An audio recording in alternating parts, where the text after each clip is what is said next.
ఈరోజు మొట్టమొదటిసారిగా ఈ మధ్యకాలంలో చంద్రబాబు నాయుడు గారు ఈ మోడస్ ఆపరాండాను ఇంప్లిమెంట్ చేస్తూ తాను ఈ మధ్యకాలంలో తాను మొదటి స్టోరీ ఈ మధ్యకాలంలో మనందరికీ కూడా బాగా పరిచయం చేసిన స్టోరీ. రాష్ట్రం ఆర్థికంగా ధ్వంసం అయిపోతా ఉంది అన్న స్టోరీ. అందుకనే నేను రెగ్యులర్ బడ్జెట్ కూడా ప్రవేశపెట్టలేకపోతా ఉన్నాను. రాష్ట్రం ఆర్థికంగా ధ్వంసం అయిపోయిన పరిస్థితిలో ఉంది అని కూడా చెప్పుకొచ్చే కార్యక్రమం జరుగుతూ ఉంది. ఇవన్నీ కూడా మనం చూస్తూనే ఉన్నాం. ఈ మాదిరిగా నిజంగా రాష్ట్రం ఆర్థికంగా ధ్వంసం నిజంగానే అయిపోతా ఉందా, అయ్యిందా అని ఒక్కసారి గమనిద్దాం. ఒకసారి నిజంగా మనం కూడా వాస్తవాలు కూడా ఒకసారి మన ద్వారా, ఎందుకనంటే ఇవన్నీ కూడా ఏమిటంటే సమస్య ఏంటంటే ఇవన్నీ కూడా ప్రజలకు తెలియాల్సిన అవసరం ఉంది, ప్రజలు ఆలోచన చేయాల్సిన అవసరం ఉంది. మరీ ముఖ్యంగా బాధ్యత కలిగిన విలేకరులుగా ఉన్న మీరు, బాధ్యత కలిగిన మీడియా హౌసెస్గా ఉన్న మీరు ప్రజల దగ్గరికి తీసుకొని పోవాల్సిన వాస్తవాలు కూడా ఇవన్నీ. నిజంగా ఒకసారి గమనిస్తే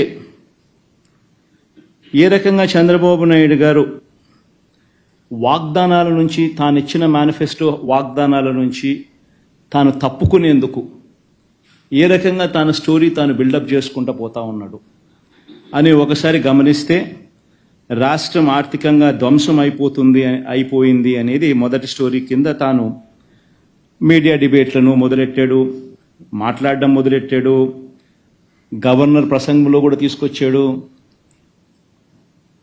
ఇవన్నీ కూడా మొదలెట్టాడు. ఒకసారి గమనిద్దాం. ఒకసారి ఎన్నికల దగ్గర నుంచి చంద్రబాబు నాయుడు గారు ఇంతకుముందు ఊదరగొడుతూ మాట్లాడిన మాటలు ఏమిటి? చంద్రబాబు తన మీడియా ఇద్దరు కలిసి రాష్ట్రంలో అప్పులు 14 లక్షల కోట్ల రూపాయల అప్పులు అని చెప్పి ఫస్ట్ ఊదరగొట్టారు. మీకు అందరికీ గుర్తుండే ఉంటుంది. మొత్తం అప్పులు ఏకంగా 14 లక్షల కోట్లు ఉన్నట్టు విపరీతమైన ప్రచారం చేసుకుంటూ వచ్చారు.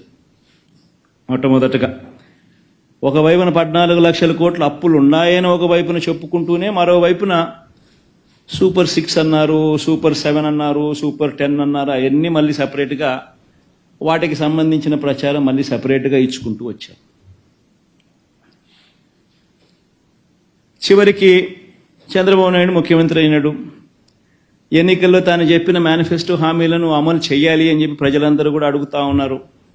అడగడం మొదలు పెట్టేసరికి చంద్రబాబు నాయుడు గారికి మళ్ళీ ఈ 14 లక్షల కోట్లు తాను చెప్పింది గట్టిగా ముందుకు తీసుకొని పోవాల్సిన అవసరం ఉంది అని చెప్పి గోబెల్స్ ప్రచారంలో భాగంగా మళ్ళీ అడుగులు వేగంగా ముందుకు వేశాడు.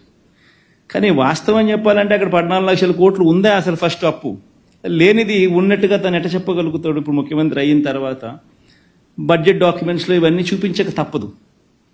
కాబట్టి చూపించలేని పరిస్థితి వచ్చేసరికి చంద్రబాబు నాయుడు గారు పడరాని పాటలనే పడతా ఉన్నాడు. ఇప్పటికే అధికారులను 2 సార్లు రివ్యూ అన్నాడు, అధికారులను ట్రాన్స్ఫర్లు అన్నాడు, రివ్యూ మీటింగ్స్ అన్నాడు, రకరకాల పద్ధతుల్లో చేసుకుంటూ వచ్చి చివరికి గవర్నర్ గారి ప్రసంగానికి వచ్చేసరికి 14 లక్షల కోట్లు కాస్త 10 లక్షలకు తగ్గించాడు. పోనీ ఆ 10 లక్షల కోట్లైనా కూడా పోనీ గవర్నర్ గారితో అయ్యైనా నిజాలు చెప్పించాడంటే అది లేదు. ఒకసారి నిజంగా రాష్ట్రంలో అప్పుల పరిస్థితి ఏమిటి అని చెప్పి ఒక్కసారి గమనిద్దాం. నేను చెప్పే డాక్యుమెంట్స్ అన్నీ కూడా ఆర్బీఐ, ఖాగ్, స్టేట్ బడ్జెట్ డాక్యుమెంట్స్. ఇవన్నీ చంద్రబాబు నాయుడు అనే వ్యక్తి గవర్నర్ గారితో కూడా అబద్ధాలు చెప్పించాడు. వైట్ పేపర్స్తో మరీ దారుణమైన అబద్ధాలు ఆడుతూ ఉన్నాడు. బడ్జెట్ అనేది రెగ్యులర్గా ప్రవేశపెడితే రెగ్యులర్ బడ్జెట్లో వాల్యూమ్ 5 అండ్ వాల్యూమ్ 6లో ఇవన్నీ కూడా మెన్షన్ చేయక తప్పదు అని తెలిసి రెగ్యులర్ బడ్జెట్ కూడా ప్రవేశపెట్టుకోకుండా దాన్ని కూడా దాటేసే కార్యక్రమం జరుగుతాం.